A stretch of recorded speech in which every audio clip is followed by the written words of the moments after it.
Doctor जब नहर को कहता है अब रूही को बचा नहीं पाए, यह सुनकर नहर और घर वाले बहुत ज्यादा चौंक जाते हैं। ऐसे में नहर यह फैसला करता है अगर रूही इस दुनिया में नहीं रहेगी तो वह भी अपनी जान दे देगा। और नहर रूही के पास आता है और रूही से कहता है, रूही मैं तुम्हारे बगैर एक पल भी नहीं जी सकता। अगर तुम ही इस दुनिया में नहीं रही तो मैं जी कर क्या करूँगा। और नहर चाकू से खुद पर हमला करने की कोशिश करता है लेकिन घर वाले उसे पकड़ लेते हैं। ऐसे में नहर जोर से चिल्लाता है और कहता है, मुझे छोड़ दो, मैं रूही के पास जाना चाहता हूँ। अगर रूही इस दुनिया में नहीं है तो मैं जी कर भी क्या करूँगा, मुझे रूही के पास जाना है। ऐसे में मंदिर की घंटियां बजने लगती है और जोरों से हवा चलने लगती है। तभी रूही को होश आ जाता है। यह देखकर नहर बहुत ज्यादा खुश हो जाता है और रूही से कहता है, रूही तुम ठीक हो तो हो ना, मुझे पता था तुम मुझे छोड़कर कभी नहीं जाओगी। ऐसे में रूही नहर से कहती है, नहर जी मैं आपको छोड़कर कभी नहीं जाऊंगी चाहे कुछ भी हो जाए। लेकिन दादी यह सब देखकर बहुत ज्यादा गुस्सा हो जाती है और मन में ही कहती है, यह लड़की इतनी आसानी से नहीं मरेगी, पता नहीं कब मुझे इससे छुटकारा मिलेगा। लेकिन सुकून फिर से उसी पेंटिंग से निकलती है और अब वह अपना भयानक रूप ले लेती है और कहती है, मैं चाहती थी नहर को गोली लगे लेकिन रूही की वजह से नहर की जान बच गई। अगर नहर को गोली लग जाती तो मैं हमेशा के लिए उसे अपने साथ लेकर चली जाती, लेकिन अब रूही नहीं बचाएगी। अगर रूही बच गई तो मुझे नहर को अपनी हासिल नहीं करने देगी। ऐसे में नहर और सभी लोग रूही को घर पर लेकर आ जाते हैं। जब सुकून चुपके से रूही को ठीक हालत में देखती है तो बहुत ज्यादा गुस्सा हो जाती है और कहती है, यह इस बार तो बच गई लेकिन अब नहीं बचेगी, मैं सबसे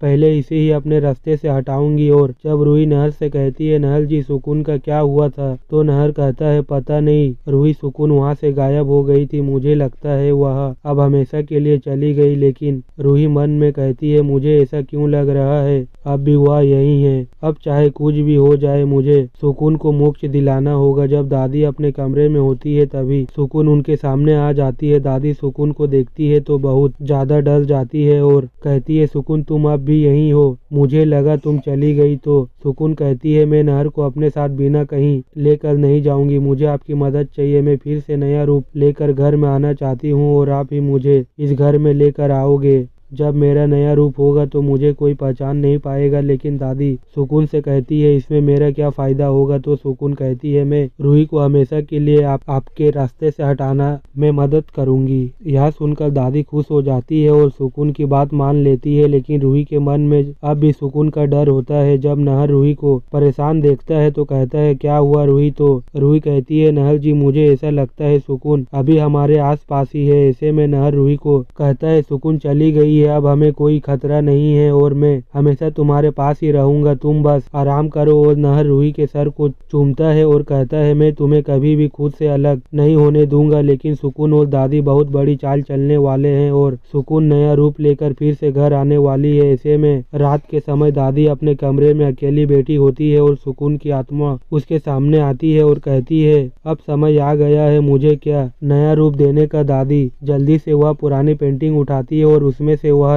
रहस्यमय राख निकालती है जिसे सुकून की आत्मा में मिलाया जाता है। और जैसे ही वह राख सुकून के चारों ओर घूमने लगती है वहां से एक नई लड़की का रूप बनता है। वह लड़की बहुत सुंदर होती है पर उसकी आंखों में एक अजीब चमक होती है और दादी उसे देखकर मुस्कुराती है और कहती है, अब कोई भी तुम्हें पहचान नहीं पाएगा। सुकून कहती है, हाँ अब मैं इस घर में नए रूप में रहूंगी और धीरे धीरे सबको अपने जाल में फंसा लूंगी। असली सुबह जब नहर और रूही नीचे आते हैं तो घर में वह नई लड़की सबके लिए नाश्ता बना रही होती है और दादी कहती है, यह हमारी दूर की रिश्तेदार है, इसका नाम सिया है, यह कुछ दिन हमारे साथ रहेगी। नहर और रूही मुस्कुराते हुए उसे नस्ते कहते हैं। लेकिन जैसे ही रूही उसकी आंखों में देखती है तो उसे एक अजीब सी अनुभूति होती है, जैसे उसने यह नजरें पहले भी देखी हो। रात में रूही को सपना आता है जिसमें सुकून उसे देखकर कहती है, मैंने कहा था मैं वापस आऊंगी और मैं वापस आ गई, अब तुम्हें कोई नहीं बचा सकता। रूही डर के मारे उठ जाती है और नहर से कहती है, मुझे फिर वही सपना आया। नहर उसे समझाता है कि सब कुछ ठीक है लेकिन सिया यानी सुकून धीरे धीरे अपना खेल शुरू कर देती है। वह रूही के आसपास अजीब